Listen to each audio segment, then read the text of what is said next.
Hey guys, welcome to my channel. Hope everyone is well and safe. So it's been a long time since I posted a video on my aquarium series, and hopefully this video is worth your wait. So today I'm going to run through all the tanks that I have got, and basically I would simply like to start off with the question of, have you ever wondered why aquariums can be an addictive hobby? And I could be a perfect example, and what started off as a single tank is basically now this actually. I'm not an expert at aquariums, I'm still learning. I would probably rate myself as slightly above the beginner stage, but definitely not at the advanced stage. So certainly it's an addictive hobby. A combination of good aesthetic appeal, a good sense of accomplishment that comes with it, along with all the learning opportunities, and most importantly the stress relief part of it is quite a valuable piece, especially for someone like me. I'm in a corporate world, and every time I sit with these tanks and spend time on it, even if it's a maintenance or an upgrade, it definitely gets my mind off from whatever that I'm really thinking about. And most importantly, there are also different aspects of the hobby, such as experimenting with different fish species, trying new tank setups, or even breeding fishes, and this all becomes more and more as I become more knowledgeable on the hobby. So initially, what started off as a single tank where I wanted to create a mini ecosystem which is self-sustaining, low-tech, low-maintenance sort of setup, and that kind of escalated one by one. And of course, the story behind each tanks I have posted it as separate video on my YouTube channel, so please do check them out. But some of the stories are still missing, which will be still in the pipeline. And I got to say, I never planned to have all these tanks. It just happened one by one. Whenever I got interested in a new fish, or whenever there was a problem and I had to find another tank to solve the problem. So that's how the story goes. So those of you who have been following me, remember this tank. This is actually Project Need Blow. So basically it's a very simple planted tank with a hang-on filter, a heater setup, and that's it. No CO2, and also no fertilizers as well. A very simple concept. And I also have a mist maker installed on it. Initially I used to have a lot of Livebearers in the tank, so swordtails, guppies, etc., mollies, etc. So I have removed all of them into another tank, and what's now is basically I'm very keen on having Tetras, Rasboras, more of these types, and mainly because I do like the schooling behavior of these particular fishes. And one thing I've noticed with the Livebearers, especially the guppies, is that they tend to occupy the top part of the aquarium, and from a side perspective it wasn't really aesthetically nice, whilst the Tetras were kind of at the bottom. And every time I do feed, I'll have to probably figure out sinking pellets for the Tetras separately, and then the guppies something on the surface. So I just decided maybe it's time to move all the Livebearers separately, and at least in this way the tank has more end-to-end control, and the Tetras their schooling behavior kind of adds a nice aesthetic look to the tank.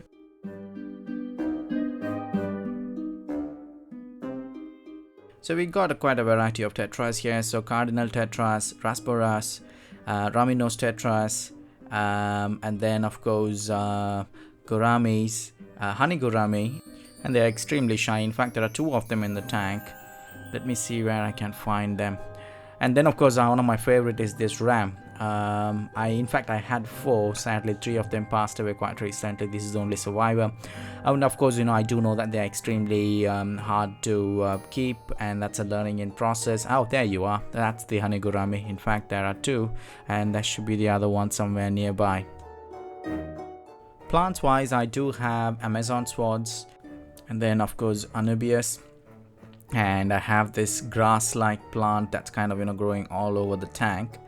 And I do not really have any floater plants, so basically it's just these ones. And there you are. These ones were one of my favorites actually. I'm even thinking of getting a few more to add to the tank.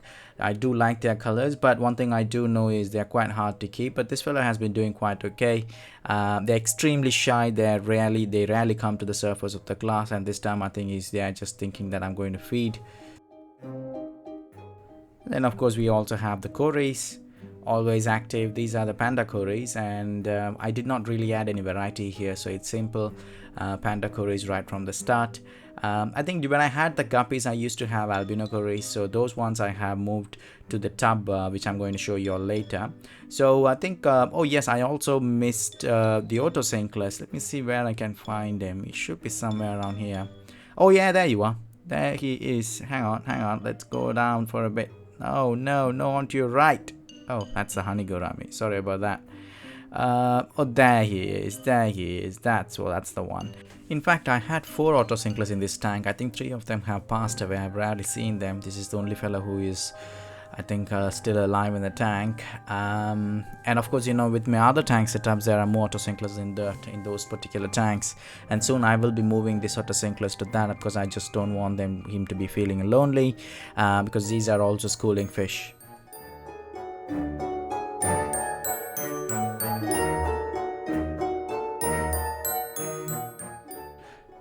The driftwood that I have, yes, I can. There is a lot of algae there. I try to maintain it, but sometimes I just leave it as it is. Whenever I do get time, I look into it, and sometimes I do like the natural look of it with all the algae on top of it. So moving on, so here's the fish tub that I was talking about. So it has evolved quite a lot as well.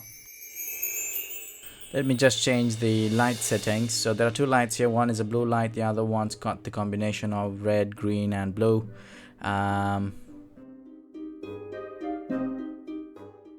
Let me just get the right light to show you all. Yeah, that's way better. This is the tub setup, and yes, this is the same tub that I have posted a previous video on. And at that time the plan was to put the swordtails here, and later on, you know, things have changed, and at the present moment the inhabitants are basically all the guppies are in this particular tub. And then of course there is a whole bunch of, you know, Corys down there, so I can't try to see if I can find those guys. So there is the leopard Corys, there's also the albino Corys there. And yes, as per always, you know, guppies are breeding, and I have used certain floater plants on the corner, so whenever there are babies they always find good spots to hide them. And it also has a small hang-on filter, and the gravel is just basic sand sort of, you know, substrate, and I also have a heater installed in it.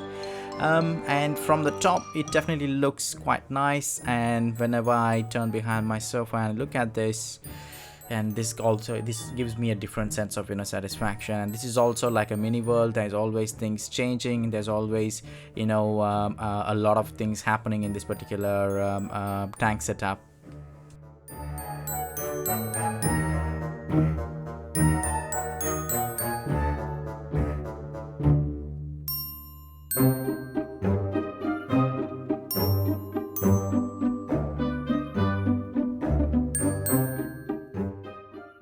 So moving on to one of my latest tanks, meet my black dragon.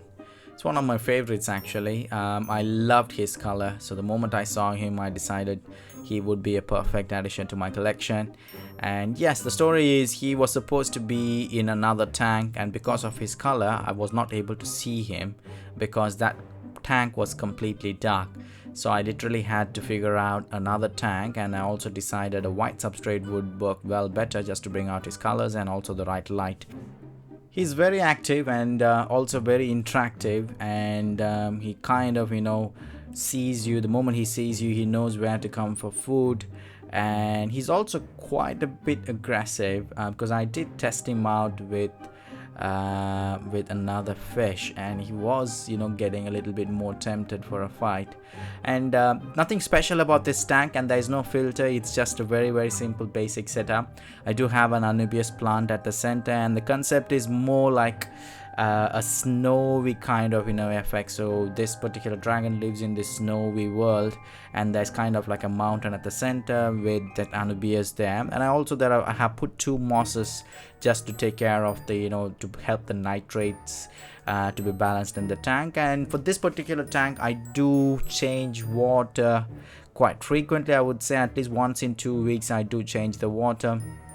And Yeah, isn't he a beauty? Let me just change the light so that you all can see him in a different light. Let me just change it. Ah, there you are. That's even better.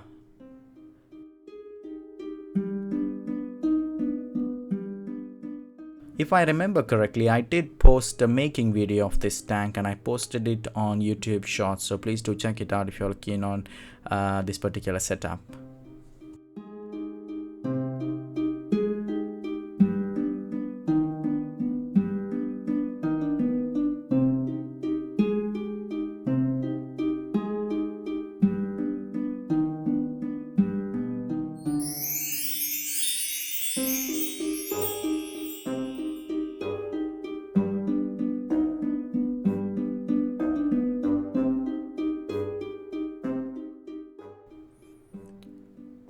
So moving on, and this particular tank is a very special one because this is the first aquarium that I actually bought here in Singapore. Yes, if you have been following me, yes, this is the same tank as the first tank video that I actually posted. At that time it was all guppies and a very simple concept. At that time I was like, quite inclined just, maintaining only one tank, but as you can see now a lot has changed and I do have multiple tanks now. And so basically this tank is a very simple concept. So it's kind of like a rocky beach kind of, theme, and pretty much, going with the red yellow sort of, color theme for the fishes. So remember Project Need Blow, so the swordtails that were in those tanks who then moved to the tub underneath, and now they have been moved here because I do believe they are quite beautiful fishes and there's no point in keeping them in tubs, so displaying them here brings a different light to the aquarium. Since they are Livebearers, I always see tiny little fries swimming around, and most of them they do take shelter at the plants at the back.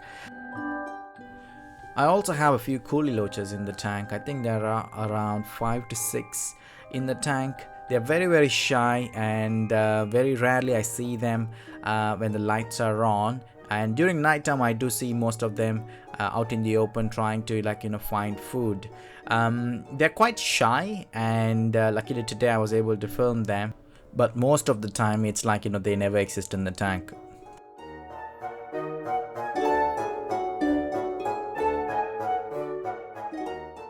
So moving on to the next tank, so this one is the last one that I actually set up. I mainly created this with an idea of creating a shrimp tank, but I realized maybe I'll set up another tank for that later down in the pipeline. And then I just wanted to have another beta fish, and then I realized I already have 2 betas, so why not I just look at something a little bit more colorful. And then I got really interested in dwarf gouramis, and I thought that could be a nice planted setup. So yeah, it has shrimps, Otocinclus, night snail, and then the 2 dwarf gouramis. Plants wise, it's basically Java ferns, Amazon swords, and it has a heater and also a simple hang-on filter.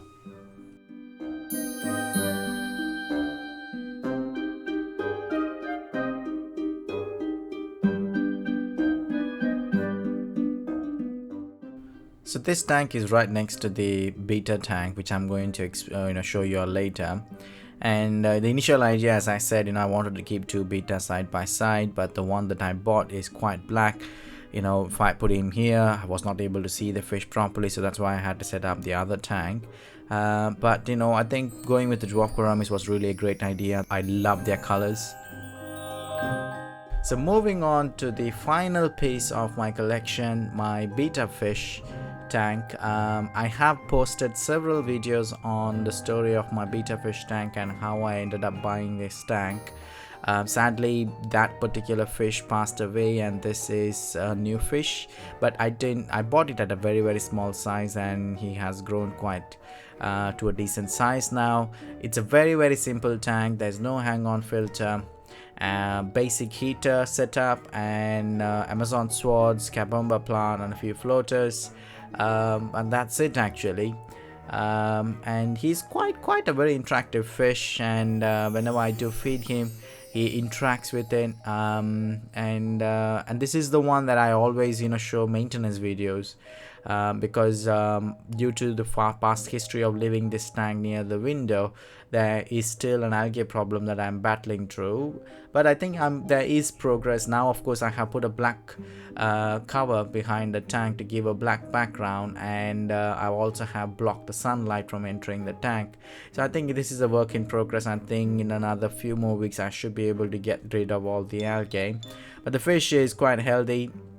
There's also one night snail in the tank just to give him some company, and yeah, he is definitely one of my favorites. So with this tank, the video tour is getting complete, and I don't really have any tanks anymore, unfortunately, but I do have a lot of ideas to play around with, and maybe there might be more tanks in the future. And my wife is already giving me that eye. Well, that's a damage to be done or taken. But however, thanks for watching, guys. It was an absolute pleasure to show you all my tanks, and feel free to suggest your comments or feedback. I'm always open to new ideas. So let's keep in touch and stay safe. Cheers. Thanks, guys. Thanks for watching.